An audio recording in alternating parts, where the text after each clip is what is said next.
Lumière Kaboulo TV, Lumière Kaboulo TV, Lumière Kaboulo TV.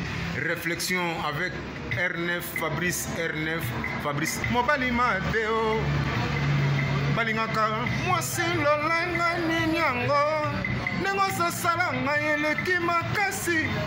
Kaboulo TV yo, Lumière Kaboulo, réflexion. Réflexion, double CD Fantomas, Mayo. Il est là, il a toujours. Il a s'abonner, chaîne les amoko. Ça c'est dit, ma beaucoup t'as on a s'abonner. Bon bio. Donc mon yango, na YouTube tozawana, moko gaga. Réflexion, trop bandela. Réflexion, réflexion, lumière Kambolo. Yangwana, balai qui est ça la biso bien. Tous en ciment pour. Et ça la G. Bongo. Toujours. Réflexion, Lumière Kambolo TV. Chaîne Zamoko, vous s'abonnez, vous avez cité Lumière Kambolo TV. Bonjour, Nabiso Banso. Les alingan de Konabino, Nabengami na Kombo ya Kambulu. Na salaka na émission na chaîne télé Oye Bengami Réflexion. Chaque samedi na 19h30, beaucoup tabiso kuna na.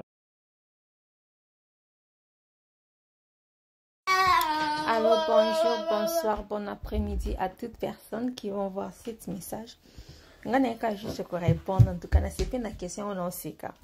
Parce que la maman a vraiment demandé la question. On a mis toute la question. Dans ces réseaux sociaux, et même la biso, ni n'y a bénéfice. La banda qu'on a biso dans la famille, na biso et tout. Bon, selon moi, je toujours dis, réseaux sociaux, ils ont le quoi la maille. Ils auront forme au mutu à opésango. Je vais dire quoi par là? Beaucoup de choses dans la vie. Mais ce que vous avez comprendre que certaines choses dans la vie, ils ont la canette pour épaisser sa forme, instrument. Oyo et magnifiera kara o mtazali. Mbele bato belé lelo. Balinga ba utiliser les réseaux sociaux na nenge biso to utiliser les réseaux sociaux. Les réseaux sociaux, ils ont amplifié. Donc, ça veut dire qu'il y a un matisaka ou un mutwaza.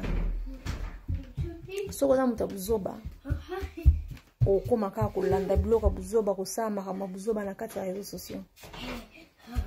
Donc, c'est pour dire que les réseaux sociaux, ils me biso kaka miroir. Les réseaux sociaux, ils ont un miroir. Et là, qui sera biso otoza, mais to linga comprendre en outil. Le monde a toujours que non. Eza, thank you. Eza mutuana, mutasali bongo. Eza mutuana, mutasali boye. Yangwana ngana réagir bongo tata. Ou réagir bongo parce que eza oyoza. Les réseaux sociaux et la kisika ke eza oyoza. Parce que ce que eza ki bongo te, pour anin bato délai. Sous basé la barre aussi basé la business tu vas biso to posta ka ba certains articles to posta ka bilo rebele nga ba to belé o bazonga pona komelela ka bango na ba compagnie na bango ba article bazonga na réseaux sociaux parce que na bana kokoma na koma tellement trop na koma tellement bilo ka ba fortifiant et la ba chrétien et la ba normal na koma c'est na tangi article on bona c'est na bois qui on a réseaux sociaux mais comment est-ce qu'on a comprendre de faire ça? Mais bah, tout le monde comprendre, il y a aussi la barando, kufingana, kuswana, kulobabamo, oeza. Donc, impossible que tu répéter A. Donc, mon réponse pour toi, maman, réseaux sociaux, et même la biso bénéficie. Réseaux sociaux, et même la biso, et l'eau moins ma bête. Réseaux sociaux, ils ont la juste miroir. Oyo, ils ont magnifié. Ils ont la kisa, oyoza. Est-ce qu'on bat belé tellement que baye baraté?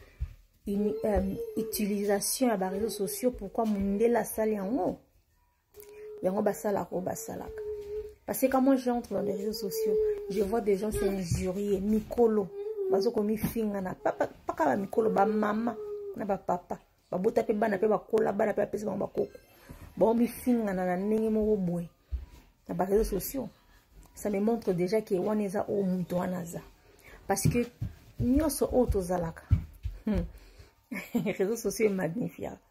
Si vous êtes gentil, attendez que vous avez des commentaires.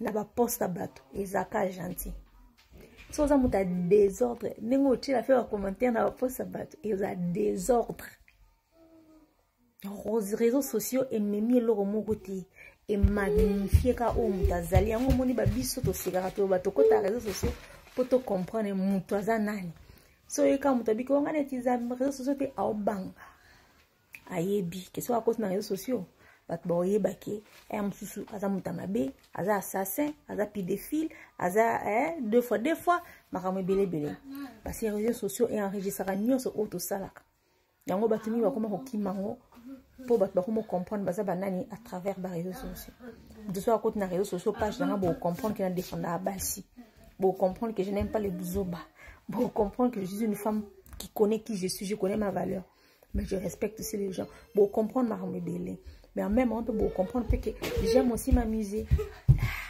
tu vois pourquoi parce que nous se tourne ça aux réseaux sociaux nanga ils ont reflété alors on ne reflète que c'est que on est dans des réseaux sociaux donc et me marquer le mot malamu te et me marquer le mot mabete et me marquer o biso tozali yango wana bato ba omuna ezala malamu ezala mabe et ko lakisaka o tozali mais ko bimisa ngo sur grandeur merci voilà ma réponse.